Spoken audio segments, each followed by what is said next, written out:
আসসালামু আলাইকুম বন্ধুরা, কি বলবো দুঃখের কথা। 22টা চাষিরে 10 টাকা নিয়ে খুন করে ফেলাইছে। শেষ দুনিয়ার বাইরে থেকে বিদায় দিছে 10 টাকার লেগিয়া। কি কমো দুঃখের কথা, কওয়ার কিছু নাই। এটা হলো স্বার্থের পৃথিবী, এটা হলো স্বার্থের পৃথিবী। এই যে একজনে কইতেছে এটা হলো স্বার্থের পৃথিবী। বন্ধুরা আপনারাই জানাই যাবেন। আসসালামু আলাইকুম প্রিয় বন্ধুরা, বর্তমানে আজকে কোয়েরসালা আদর্শ বাজার থেকে আমি হুরমুজ বলছি, ডাক্তারের দোকানে। প্রথমে আপনাদের কাছে একটা কথা বলবো আমি, আপনারা ধৈর্য সহকারে শুনে যাবেন। সেটা হলো 1433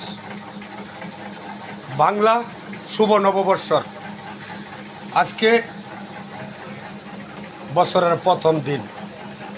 তাই আমরা বাজারে বইছি, ডাক্তার দোকানে বই একটু আড্ডা দিলাম, একটু কথাবার্তা চলতেছে। আর মাঝখানে চিন্তা ভাবনা করলাম একটা ভিডিও নেই, দেখি দর্শক আমার দর্শক কে কি বলে এটা একটু জাস্টিফাইড করি। সকালে ভালো থাকবেন, সুস্থ থাকবেন, আল্লাহ হাফেজ। আসসালামু আলাইকুম প্রিয় বন্ধুরা, রাতের বাজে 8:30, ডাক্তারে বই রয়েছে, একটা লোক নাই, একটা কাস্টমার নাই, ওষুধ বেচবো এরম ধরনের কোনো লোকই নাই। আপনারা সকলেই ডাক্তারের দোয়া না হেন ওষুধের লেগা।